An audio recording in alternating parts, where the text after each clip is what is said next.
여보세요? 네, 안녕하세요. 부동산 엑스파일 김PD입니다. 네, 안녕하세요. 아이고, 우리 굉장히 오래된 것 같아. 맞아요. 맞아요. 지난 한 주 아주 썰렁했던 것 같아요. 거의 일주일. 저도 팟빵이나 팟캐스트 신경도 못 쓰고, 어떻게 1월 들어서 어떻게 더 바빠진 것 같아요, 엄마가. 그러니까 새해, 아니, 어떻게 보내셨어요? 저요? 네.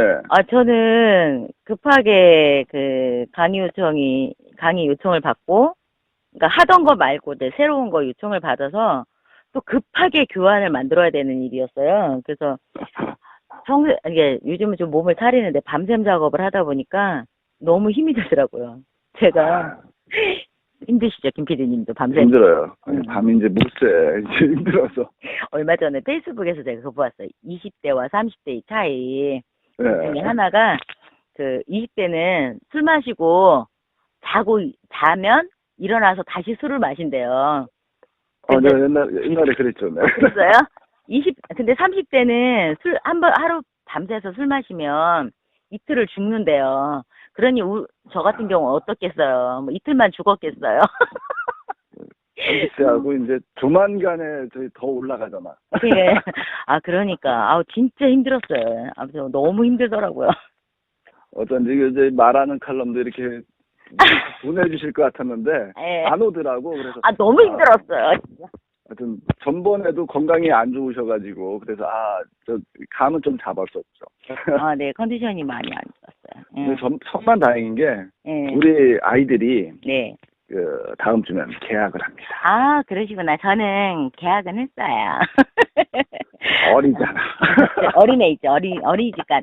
어린이집도 계약을 했어요. 초등학생도 계약을 했어요. 늦둥이를 너무 많이 낳았어요. 저도 늦둥이를 하나 낳아야 돼. 안 돼. 왜 이러세요? 근데 진짜, 지난주에는 저 그런 말 들었거든요. 백수가 과로사 한다고. 쉬어보려 그랬더니, 너무 이렇게 업무 외적인 일들이 너무 많은 거예요. 아무튼 힘들었어요. 아무튼 고생하셨고. 네. 힘들었다고 지금 알아달라고. 전 몰라요. 알아서 사시고. 저는 집에 있는 저희 닭, 큰 닭 하나랑 새끼 병아리 2마리가 저만 이렇게 바라보면서 삐약삐약거리고. 저도 너무 힘듭니다. 그럼 우리 서로 그냥 알아서 잘 챙기기로. 그냥 이제 알아서 살자고요. 이제 방법 없어. 냉정한 김PD님. 그러면 냉정할 땐 냉정해야 돼. 이렇게 하고 공지 하나 알려드릴게요. 참. 그거 말씀드린다는 게. 네. 전번에 메일로 네. 기획부동산 문의를 하나 주셨는데 제가 보내드렸잖아요. 기획부동산에 당하셨다고. 예. 10년 전에. 어떻게 좀 읽어보셨죠? 네, 읽어봤어요. 너무 안타까운 사연인데 요즘도 강남에 테란로 가면 네. 철도용 부지, 철도가 들어갈 거다. 그래서 그 주변 땅들을 매입해서 이렇게 파는 기획부동산이 있어요. 근데 제가 이제 그 업체가 아닐까, 그 업체가 계속 이어져서 하는 게 아닐까, 그 업체가 참 오래된 데거든요. 근데 제가 생각하기로는 문의 주신 분이 그 필지만이 아니라 그 필지가 지금 6명으로 분할이 되어 있다는데, 지분 등기가 되어 있다는데, 네네. 아마 이런 기획부동산은 한 필지 6명한테 분양하려고 그렇게 하지 않아요. 여러 필지를 사와서 여러 명에게 분할을 했을 거예요. 여러 명에게 분할해서 매매를 했을 거예요.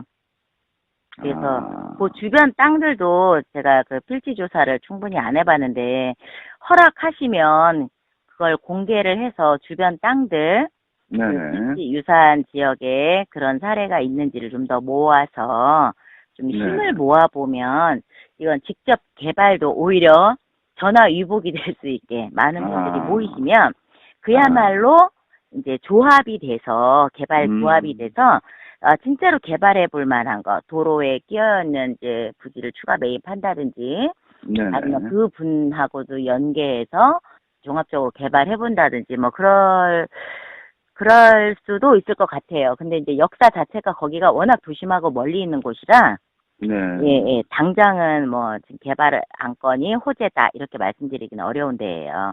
그래서 허락해 이제 주시면. 네, 한번 그러면은 그 연락을 제가 한번 해보고요. 네. 그리고 그거는 저희들이 이 네. 공지를 하기 위해서 사전 네. 질문이었는데, 네. 네. 저희들 열혈 그 애청자 두 분이 계셨어요. 초창기부터. 주창기부터. 엑스파일 실장님하고 아, 네. 김대리님하고. 언제? 네, 아주 초창기에 카페를 만들겠다고 연락을 하셨는데 제가 아우 너무 그러면 안 된다고 막 이랬는데 네. 만들어 놨습니다 하고 연락이 온 거예요. 아, 그래서 이제 그러셨어요. 네. 얼마 전에 그래서 저희들이 한 구독자가 한 500분 정도 되면은 카페를 개설해야 되겠다 이런 얘기를 했었잖아요. 네. 그런데 그분들이 네. 아주 그냥 그 카페를 관리를 다 해주신다. 이들은 방송만 만들고 올려라. 아, 네, 네, 네. 저희 그래서 구독자 500명 됐나요? 지금 499분. 그래서 오늘 분명히 한 분 올라가실 거예요. 그럼 500분이 그럴까요? 되기 때문에 네. 오늘 이제 방송 만들어서 편집한 다음에 네. 우리 엑스파일 실장님한테 네. 말씀드리면은 카페가 개설이 될 겁니다. 다음 아. 카페고요. 네네. 부동산 엑스파일입니다. 다음 카페 뭐, 부동산 네. 엑스파일. 오픈이 안 돼서 그 검색이 될지 모르겠어요, 지금도. 그래서 내가 실장님하고 뭐 대리님 하면은 웃기지 않아요? 그랬더니 평소에 또 이런 걸 한번 해보고 싶으셨다. 아, 그러세요? 네, 재밌다. 그래서 참 재밌으신 분인데 네. 김 대리님도 재밌고 두 분 다 재밌으신 분인데 김 대리님이 김 PD님은 아니죠? 네, 저 아니에요. 저는 이쪽하고는 아무런 상관이 없어요. 아, 할 그러시구나. 시간도 없고 아, 네네. 그리고 글만 올리고 저는 방송만 우리 전문가님하고 네. 만들어서 하는 걸로 하고 카페 관리는 이 두 분이 네. 다 알아서 해주시기로. 감사합니다. 네. 이제 가입 많이 안 하신 분이 창피해. 그러니까 가입 많이 해주시고요. 가입하자. 우리 이제 카페 목적은 소통이에요. 그냥 네. 일방적인 우리만 얘기하는 게 아니고 이제 청취자분들도 나 이런 거 있고 저런 거 있고 정보도 좀 주시고 이런 거는 방송에서 좀 잘못된 것 같다 하면은 잘못된 거 많아요. 얘기도 하고 그러면서 수정해 나가는 그런 네네. 소통의 장이다 이렇게 네. 생각을 합니다. 아, 네, 고맙습니다. 실장님과 대리님 감사합니다. 근데 자료는 내가 다 올렸어. 아, 그런가요? 내가 더 힘들어. 내가 더 힘들어. 자기들 하는 거 하나도 없고 열어만 줬어. 또 삐쳐가지고 또 하나 큰일 나. 네. 감사합니다. 네, 고맙습니다. 네, 오늘은 어떤 내용 알아볼까요? 제가 그때 24일자인가요? 신문을 밴드에 올려드렸었잖아요. 많이 올려서 하도. 네, 막 올려가지고. 네, 하도 많이 올려서. 그 중에, 네. 대출 규제, 네. D7, 이렇게 네. 읽어야 되나? 주택시장 올스톱, 네. 급매물도 안 팔린다라는 기사가 있었고요. 네, 올리셨어요. 네. 그리고 전문가님께서 답변하실 때, 기사로 답변하셨대. IMF 때 같은 기회 온다면 현금 늘리는 사람들이라는 기사로 답변을 해주셨어요. 그러니까 IMF 때 같은 기회가 네네. 온다면서 현금을 늘리는 이거 사람. 보니까 진짜 안 사고 현금만 다 팔아서 부유하신다고 그러시는데 이게 사실인지는 잘 모르겠습니다. 아니야, PB센터에서 그렇게 한대요. 상업용 부동산 이런 거 수익성 부동산, 상업용 부동산 다 팔아서 위기가 올 거고 폭락 사태가 벌어질 거다. 그러니까 현금만 들고 있으면 보유하고 있으면 기회가 올 거다.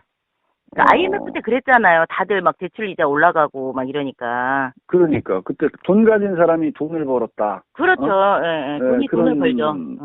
아주 아픈 추억이 있는데 네. 어쨌든 그러면은 아파트 가격이 이제 완전히 하락세로 들어선 건가요? 완전히? 하락세로 들어선다. 그거 말씀드리기 전에 제가 김 PD님한테 개인적으로 저 보내드린 그거 있는데 그거 청취자분들께 표 하나만 올려주시면 이제 좀 방송을 이해하시는데 도움이 되실 것 같아요. 자, 방송. 네, 요거는 제가 게시판에 한번 올려드리겠고요. 표만 달랑. 네, 이거 보시면 저는 이게, 하나도 모르겠어, 이거 보니까. 이게 한국감정원에서 발표한 거예요. 예. 2015년 부동산 시장 동향하고 2016년 전망. 네네. 뭐 이런 거를 발표했는데 그 중에서 요 표만 제가 주택 공급 추이라는 표만 발췌해서 보내드린 거거든요. 예, 이걸, 요거는, 예, 게시판에 네. 제가 한번 올려드리고. 예, 요거 보시면 네네. 2011년부터 2015년까지 왜 인허가, 착공, 분양, 준공, 미분양 뭐 이렇게 순으로 이렇게 몇만 호 올라갔다. 몇만 호가 네네. 인허가 됐다. 몇만 호가 착공했다. 몇만 호가 분양됐다. 몇만 호가 준공됐다. 몇만 호가 미분양됐다. 뭐 이렇게 되어 있잖아요. 네네. 예. 그래서 이제 요렇게 표시해 놓은 거예요. 그러면은 요 표를 잠깐 보니까, 네. 2013년까지는 신규 공급이 네. 30만 호 수준이었는데, 네네. 2014년에는 약 35만 호, 예, 예, 그 다음 2015년에는 갑자기 49만 4천 호네요. 예. 이게 예, 분양이에요. 전국으로 분양. 보니까, 예, 예, 예. 분양인데, 네네. 이게 이제, 보시면, 올라간다는 얘기인데, 이게? 2014년까지는 분양 추이를 보면 거의 뭐, 분양과 준공이 같은 수준으로 이렇게 쭉 올라가잖아요. 네네. 이게 그래프가 이렇게 점차적으로 이렇게 예, 계단식으로 예. 점점 올라가는데, 분양과 준공이 같은 패턴으로 올라가다가, 2015년 되면, 분양은 많이 됐는데, 이제 준공은 덜 됐어요. 네. 준공은 덜 그렇죠. 됐는데, 예, 예. 이제 왼쪽으로 가보시면, 인허가하고 착공이 있거든요. 네, 예. 인허가 착공이요. 예, 예. 인허가를 받았으니까 착공을 했겠죠. 그렇죠. 네. 66만 7천 호가 이제 인허가를 받았고, 전국적으로. 네. 2015년도 얘기예요. 2015년에 그랬고, 착공을 2015년에 63만 4천 호 전국적으로 이렇게 네. 착공을 했는데, 착공하면 준공까지 얼마나 걸리죠, 보통? 아파트는? 2년 내지 3년, 2년 반 내지 3년 걸려요. 아, 그렇게 걸리는구나. 그러면, 지금 몇 년이제 2006년, 2005년에 했어. 그럼 2006년, 2007년, 2008년이면, 어떻게 될까요? 입주 물량 완전 쏟아져 나오겠죠. 그렇죠. 예. 그리고 대출 규제도 시작되니까 어렵겠죠? 어렵겠죠? 아, 네, 지금 그래프 보다가 정신이 빠졌어. 그래프가 인허가 네. 착공 뭐 이런데 분양 야 네. 이거 이제 착공과 분양 거의 맞물려 가기도 해요. 이제 저 분양하면서 착공하니까 아우 그러면 이제 쏟아져 나온다. 네네 쏟아져 나오는 상태에서 네 그러면 쏟아져 나온다면은 가격이 떨어진다는 얘기잖아요. 아무튼 물량이 많으면 네네. 물량이 많으면 공급이 많으면 수요가 적으면 네. 가격이 하락이 되는 거는 일반적인 경제의 원리죠. 네네. 예, 그렇죠. 예, 일반적인 경제 원리죠. 그러니까 가격이 떨어지고 그 다음에 우리가 지금 좀 있으면은 뭐 이렇게 좀이 아니라 벌써부터 시작됐는데 그 전번에 방송에서 나왔던 예, 그 어떤 부동산 그 아파트 그 담보 대출에 대한 네, 어떤 그런 것들이 굉장히 또 규제가 강화되고 예. 이렇게 됐을 때는 매매가 진짜 안 이루어진다는 얘기 아니에요, 이거는? 그러니까 피디님께서 올려주신 그 자료에 이제 이 D7이 24일자니까 2월 1일부터 수도권은 대출 규제를 네. 하거든요. 그러니까 대출 규제를 하는데 이 대출 규제가 왜 시작되냐면 그러니까 작년에 2015년 10일 17일에 이 정부에서 가계부채 관리 방향을 발표했어요. 그거에 그렇죠. 따라서 수도권은 2월 1일부터 그래서 D7이 된 거예요. 24일자에.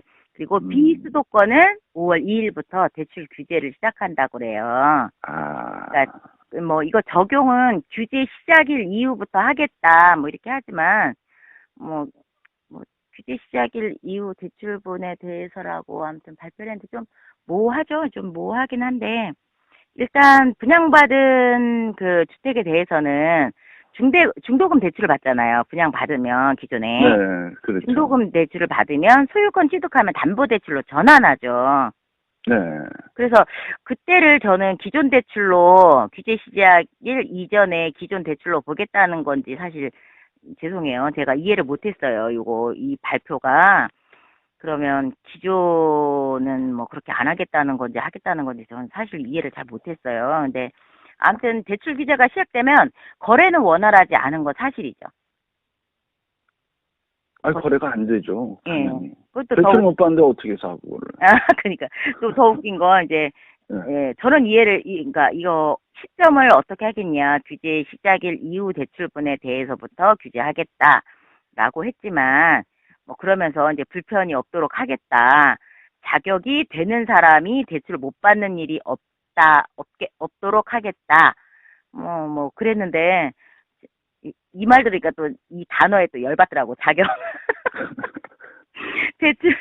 대출 받고 막 돈 막 뿌려서 막 집 사게 하고 이럴 때는 언제고 이제 와서 막 대출 받을 자격이 있네 없네 그러니까 자격 없는 서민들 죽으라는 얘기죠. 아니, 그냥 자격은 지들이 정하더라고. 그냥 막 짜증나는 게, 아니, 우리가 그 가계 부채가 왜 늘어났습니까? 솔직하게.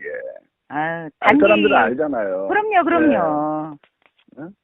그리고 지금 보면은 뭐 그 원인 제공한 분들이 네. 말을 바꾸고, 네. 그 다음에 우리는 또 전번에도 얘기했지만, IMF가 오면 진짜 서민들 진짜 어려워진다. 네, 맞아요. 월급쟁이들 진짜 어려워지고, 일당 벌어서 사시는 분들 진짜 어려워지는데, 아유, 지금 어렵습니다. 현금 늘리는 사람들은 뭐예요? 이 사람들은 여유가 있는 사람들 아닙니까? 강남에 여유 있는 사람들이죠, 다들.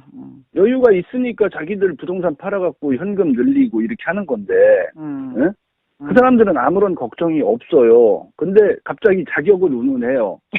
자격을 운운해요, 맞아요.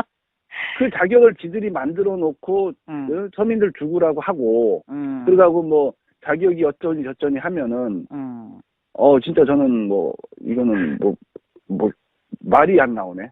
열받은 김에 더 열받으시라고 한 말씀 드리면, 이 가계부채 관리 방향이라는 이 방향의 어떤 취지, 이 정책의 취지가 빚은 처음부터 나누어 갚는 것이라는 금융 관행을 만들어 가겠대요. 근데 그게 너무 웃긴 거예요.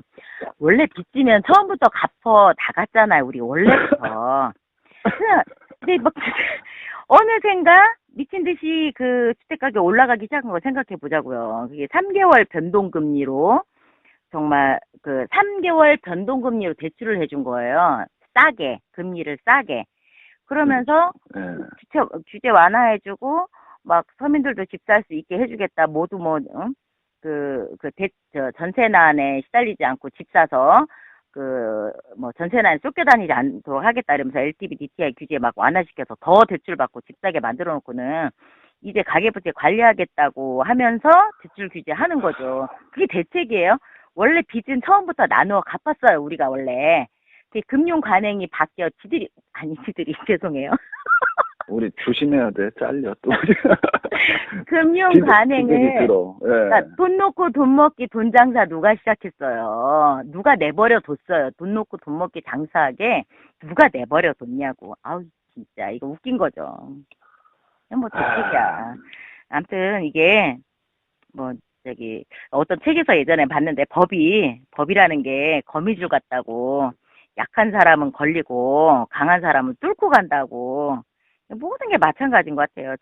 이 정부의 어떤 정책이나 이 어떤 방향, 정책 방향이나 이런 것들도 약한 사람은 이 정책에 다 걸려 넘어져요. 지금 대출 규제니까 다 걸려 넘어질 사람은 서민들밖에 없잖아요. 그러니까요. 그리고 힘센 사람들, 돈 있고 이런 사람들은 이제 이게 서민들 걸려 넘어져서 부동산 가격 하락하고 다 죽으면 이걸 기회로 더 부를 축적하는 거죠. 강한 사람들은 더 위기가 기회가 되는 거예요. 그러니 그거를 법을 만드는 분들이 또는 국가를 운영하시는 분들이 라인을 긋고 자기 주머니만 채우는 것 같아. 제가 봤을 때. 이렇게 발언하면 또 안 되겠다. 아닌데. 해. 할 말해 그냥. 할 말해. 네. 너무 막 어떻게 어쩔 때 보면 저도 이제 방송을 만들면서 많은 분들 만나지만 네. 만나면서도 정말 많은 분들이 짜증을 내요.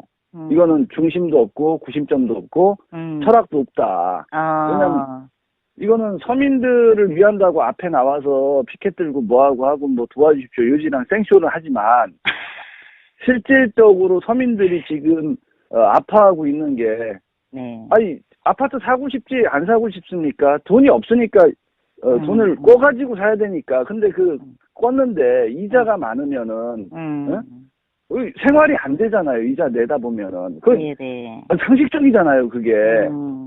그걸 완화를 할 때는 언제고 이제 와서는 그거를 뭐 자격 운운하면서 조여온다 그러면 자격 얘기에 열받으셨네, 기분이. 예, 아주 내가 자격이 안 되나 봐.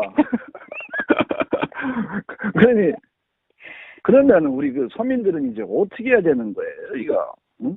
어쩌야 뭐 일단 주택 그냥 받으시면 안 되겠죠, 서민들은. 야.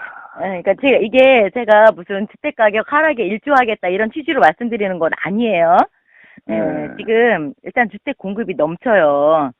그리고 이 그렇죠. 정부가 뭐 요즘 아무튼 용산 사태 이후에 그다음에 여러 어려운 일들이 있고 주택 가격이 자꾸 천정부지로 오르고 나서부터 하는 말이 있어요. 주택은 그러니까 집은 사는 것이 아니고 사는 곳이라고. 네. 이제 뭐 그걸 이제 소유의 개념이 아니라 거주의 개념이다. 이래서 뉴스테이라고 기업형 민간 임대주택 을 또 짓잖아요, 정부에서. 예. 이게 이제 민간 임대주택에 관한 특별법이라고 해서 또 법을 만들었어요. 뭐 이런 정부에서 이런 정책을 하는 건 이제 어떤 소유보다는 거주의 개념을 좀 더 우리도 시민의식으로 좀 더 갖고 있다는 것을 반영하는 거죠, 이 법이. 그래서 서민들은 좀 전에 왜 PD님 말씀하신 거 있잖아요. 가오. 네, 가오. 네, 우리 가오 버려야 돼요. 그러니까 어느 지역에 산다, 또 몇 평에 산다, 이런 거 다 버려야 되고요. 그러니까 뭐 누누이 말씀드렸지만 다운사이징 필요해요. 또 어려운 때 견디려면 우리가 정말 어려운 먼 길 가는데 짐 많이 들고 가지 않잖아요. 그런 것처럼, 그렇죠. 예, 조금 잘 견디셔야 하니까 좀 다운사이징 필요하고요. 단적으로는 지금 집은 파실 때는 아닌 것 같아요. 부득이 팔아야 한다면 이제 올해 안에 빨리 파셔야 한다고 보기는 해요. 집을 팔으라고요? 아니, 팔아야 한다면 올해 안에 파시라고. 왜냐면, 예. 과하다. 그러니까 좀 부담이 되시는 분들? 네네네네. 그러니까 파셔야 된다면, 그렇게 파셔야 돼요. 왜냐면, 이거 정말, 2014년에 해리텐트라는 사람이, 2018년에 인구 절벽 온다라는 책에서 얘기를 했는데, 세계적인 어떤 인구 절벽 현상이에요. 세계적인. 그래서, 한국은 2016년, 2018년, 2019년이 어렵다고 말을 했어요. 그러니까 이거 3번의 위기를 얘기한 것 같아요. 네, 올해가 걸렸네. 올해 걸렸어요. 두려워지는데요, 갑자기. 그래서 우리가 제가 올려드린 기사는 은행 PB센터에서요. 네네. 상업용 부동산 이런 거 팔고 현금 보유하면 IMF 때 같은 기회가 온다고 말을 하는 거예요. 근데 지난번에 우리 미국발 금리 인상 저한테 물어보셨잖아요. 미국발 금리 인상. 왜 나한테 묻냐고 그러셨잖아요. 뭐 물어볼 사람이 어디 있어? 어쩌려라. 근데 전문가라고 해서 물어봤더니 왜 물어보냐고. 금리 전문가 아니야. 경제 전문가는 아니야. 근데 그 금리 인상이요. 미국에 4번이나 더 예정돼 있다고 하고요. 아니, 올해 4번이요? 네, 4번이나 더 예정돼 있다고 하고, 이거 제가 참고로 또 말씀드리면, 맨하탄도요, 내놓은, 맨하탄이 얼마나 중심지예요? 그러니까. 근데 거기에 매물의 한 20% 정도가요, 시세보다 낮은 가격에 내놨대요. 그러니까 음, 이 미국에서도 금리 인상이 심각하게 받아들이고 있는 것 같아요. 20%면 적은 수는 아니잖아요. 그러니까 매물의 20%, 내놓은 매물의 20% 아니, 정도. 그런 건 방송에 잘 안 나오잖아요, 원래. 안 나오나? 나왔을 거예요. 저도 어디선가 본 것 같아요. 근데 이제 그거를 네. 미국도 대폭락의 어떤 전조다라고 예측하지 않을 뿐이지, 근데 뭔가 스물스물 새어나지 않나요?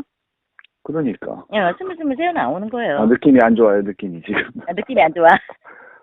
예, 아, 진짜 오면 안 되는데, 예, 진짜 전번에 우리 방송에 얘기했듯이 제2의 IMF가 온다. 예, 이러면 진짜 힘들어진다고 우리 방송했었잖아요. 예, 맞아요. 근데 말씀하셨. 진짜 오는 것인가? 저도 이런 어떤, 갑자기 막 암울해지는데.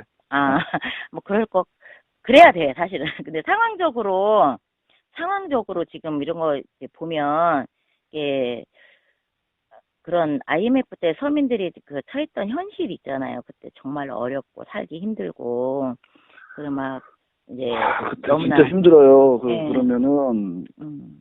저희, 뭐, 집안 얘기를 할 수가 없고, 도미노. 가족의 도미노 현상. 네, 그러니까, 누가, 가족 한 분이 그렇게 무너진다 그러면은, 네, 전체 가족이 진짜 막 겪어야 될 음, 어떤 그 고통이 굉장히 커요. 네, 이게 제가 겪어봤기 때문에, 안 겪어보신 분들은 잘 모르는데, 그때는 뭐 이루 말할 수가 없어요. 그걸 극복하기까지가 상당한 시간이 또 걸리고. 네. 그런 현실이 좀 되풀이될 게 우려가 되는 게, 제 주변의 분들도, 그러니까 형제들이죠. 형제들이, 네, 뭐 이렇게 사업 정리하고 어떻게 하면서 잠수 탔다. 네. 이런 얘기들이 좀 들리고, 좀 그래서 저도 좀 어려워요. 근데 아무튼 그런 상황이 되풀이될 게 우려가 되지만, 그때 또 이렇게 팔지 않고 버틴 분들 있잖아요. 버틴 분들. 네, 그분들은 어떻게든지 버틴 분들. 이분들은 네. 자산 가치가 다시 회복이 됐거든요. 회복되다 그렇죠. 뿐이에요. 더 많이 올랐잖아요. 그 뒤로. 그렇죠. 근데 그때와 지금은 좀 다른 게, 이제는 자산 가치가 더 오를 거다? 이렇게 이제 기대가 어려울 것 같이 보여요. 물론 어떤 명목적으로 지금 일반 물가도 그렇지만 어떤 명목적인 가격은 오르겠지만 물가 상승률이나 여러 가지 고려한 실질적인 그 가격, 옛날에 1억하고 지금 1억이 다르잖아요. 그 말씀 들으니까는 느낀 게, 예. 예전에 제가 학교 다닐 때, 네. 생맥주 500cc를 마시려면 500원을 줬어요. 예, 근데 지금은? 안주가 2,000원, 3,000원 이래가지고. 예. 그래, 예쁜 아가씨랑 데이트를 하려면 10,000원만 들고 나가도, 예. 가서 맥주집에서 맥주 한 잔 마시면서, 이런저런 얘기 나누면서 들어와도 몇천 원이 남았어요. 근데 지금은 10,000원 가지고 데이트할 수 있습니까? 그 예쁜 아가씨가 네. 지금 사모님인 거죠? 아니, 큰일 나요. 아니에요. 아니, 옛날에 이제 제가 아니라 제 친구들이. 그러니까 지금은 실질 가격이 오르는 건 아니에요, 사실. 그런 물가 상승률을 고려를 해야 된다는 말씀. 물가 상승률 고려하면 가격이 네. 혹시 올랐다고 해서 그게 자산 가치가 올랐다고 보기는 어렵다는 거죠. 그러니까. 예, 가격이 일부 올랐다고 해서 자산 가치가 올랐다? 그런 건 아닌 거예요. 그러면은 서민들이 지금 주택이나 아파트를 이게 좀 파야 하는 건가요? 아니면 그래도 버텨야 하는 건가? 제가 이게 팔아라 말아라를 자꾸 말씀드리긴 어려운데, 서민들이 누구나 다 집을 갖고 있는 건 아니잖아요. 그렇죠. 일단은 책임 전가를 해야 돼, 나는. 왜 그래. 예, 근데 전세로 사시다가 집값 하락해서 깡통 전세 좀 될 것 같다. 이러면 전세금만으로 이제 매입을 하시는 거고요. 집을 갖고 있는데 대출 많으면 얼른 팔아야 하는 거고요.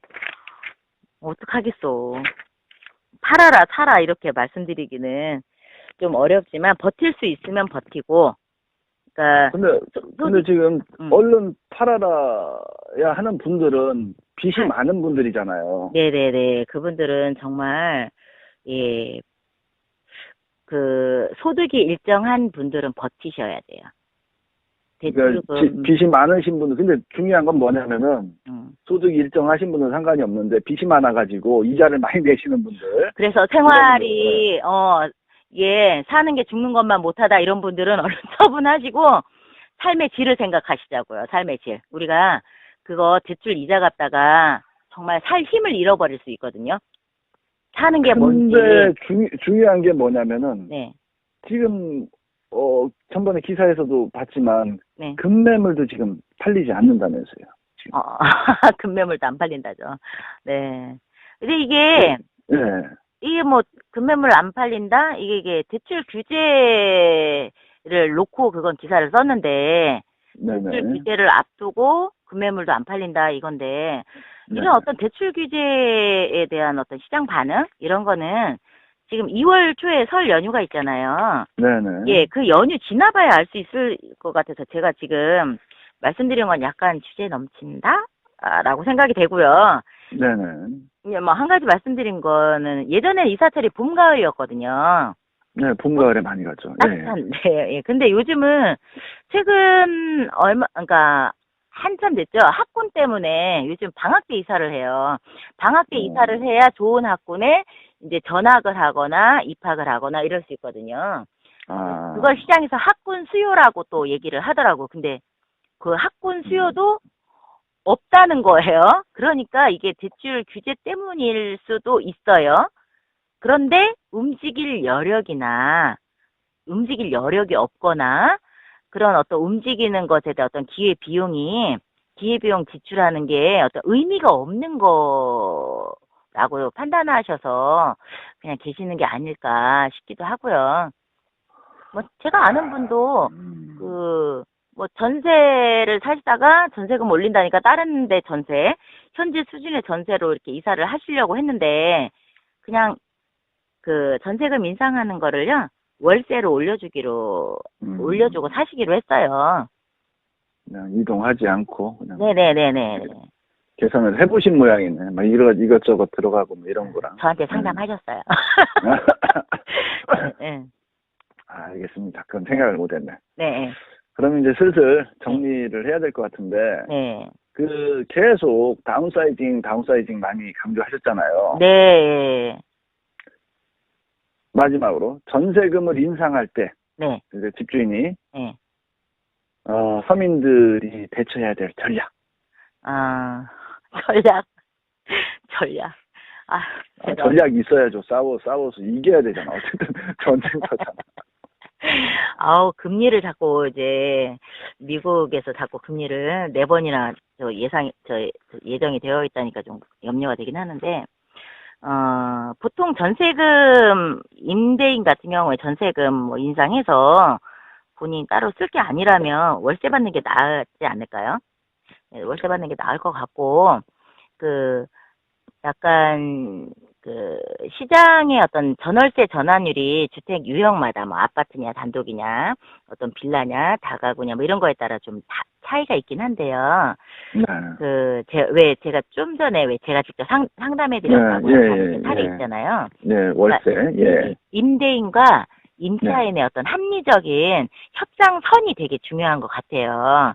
그래서 전세금 인상할 때 이 서민들 우리가 전세를 산다고 보면 전세금을 인상할 때 수준을 생각하면 돼. 임대인이 내가 올리고자 하는 전세금을 은행에 넣어놨을 때 받을 받는 금리 예금 금리 그 금리와 또 우리 같은 서민들이 대출을 받았을 때 부담해야 할 대출 금리 요거에서 이제 합의를 하시면 돼요. 그래서 그러면은 막 서울에서는 막 1억씩 막 인상해달라고 하는 데도 많다면서요, 그게. 몇 억씩 하죠. 2, 3억씩, 2억씩. 제가 상담한 곳은요, 2억. 1억, 2억 막 인상할 때. 예. 그러면은 만약에 네. 응? 은행 예금 금리가 2%고 네네. 대출 금리가 3%다. 네. 그러면은 집주인하고 쇼부를 쳐가지고 쇼부터. 쇼부 전문 용어 이제 나옵니다. 전문용. 어 네. 2.5%에서 쇼부를 치자. 그럼 너무 이렇게, 바람직하겠고.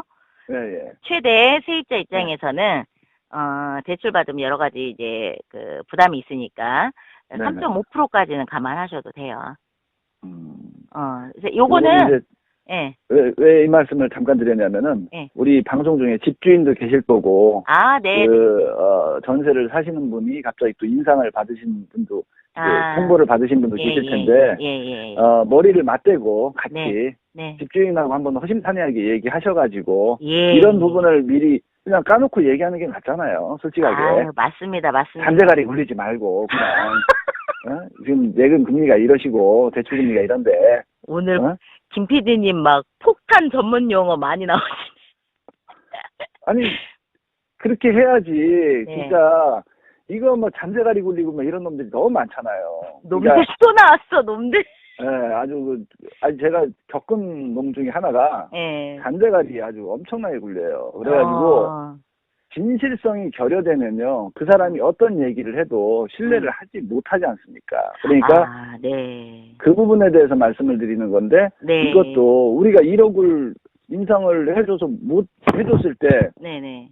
결국은 또 이동을 해야 되고 이동 비용도 들어가고 또 알아보려면 그 시간 이런 거 다 계산을 해야 되잖아요. 그러면은 이렇게 이제 집주인하고 허심탄회하게 얘기해서 이동을 하지 않고 서로가 집주인도 또 이게 또 올려야 또 되는 상황이 그러니까 그러면은 조금씩 양보를 해가지고 맞춰 나가는데 당장 1억을 내가 또 빌려야 되는 상황이면 그 이자가 또 들어가니까 그러니까 거기에서 조율을 하시는 수 있다면은 좀 낫지 않나 저는 그렇게 받아들였거든요. 아, 네, 맞습니다. 네, 그렇게 하시면 돼요. 서로 만족하는 수준이면 돼요. 이제 이거는 뭐 반전세, 요즘 준전세라고도 하고 반전세라고도 하는데 뭐 그런 경우에는 그렇게 하시면 돼요. 근데 뭐 이제 보증부 월세, 보증금이 낮고 우리 아까 3천만 원, 그러니까 보증부 월세, 보증금이 낮을 때는 이제 그 수준이 좀 높아요. 월세로 전환되는 수준이 5%, 주택 유형에 따라서는 8%까지 되기도 해요. 그러니까 그 정도 연 12%인 경우 원룸 보증금 하나도 없는 원룸인 경우에 거의 전세로 4천이다 그러면 거의 연 12% 40만 원, 월 40만 원 받고 이런 경우도 있거든요. 아무튼 3, 4평짜리, 4, 5평짜리 이런 거 원룸 거의 잠만 잘 수 있는 거 거기에 막 다 이런 집기자재 이런 거 다 있는 경우에는 그렇게도 받아요. 아무튼 우리 전략은 서로 양보할 수 있는 선. 주인도 세입자 나가면 또 따로 여러 가지 비용이 지출이 되잖아요. 그렇죠. 네네, 여러 비용 지출이 되니까 서로 합의해서 최적의 선을 지금 어려울 때니까 서로가 서로를 도와주는 게 방법인 것 같아요. 그 말씀이 맞는 것 같습니다. 이제 혼자 사는 세상이 아니고 그리고 대한민국 코라는 어떤 배를 같이 타고 가는데 내가 좀 가지고 있다고 해서 위세를 떤다거나 내가 없다고 해서 너무 주눅든 사회라면은 사회 전반적으로 굉장히 암울해지잖아요. 암울하면은 그만큼 내가 자식 키우는데 암울한 세상에서 키우는 거니까 가지신 분들도 또는 없으신 분들도 기죽지 않는 그리고 서로 대화와 타협으로 해결할 수 있는 그런 대한민국이 됐으면 좋겠습니다. 저는. 아, 네. 저도 멋있죠? 그렇게 생각합니다. 그러니까요. 박수 쳐줘야죠. 여기서. 아유, 네, 짝짝짝. 네, 아유, 정리, 네, 감사합니다. 어떻게 더 하시는 말씀 있으십니까?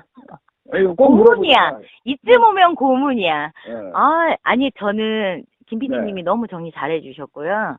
저 100% 공감해요. 어쨌든 감사합니다.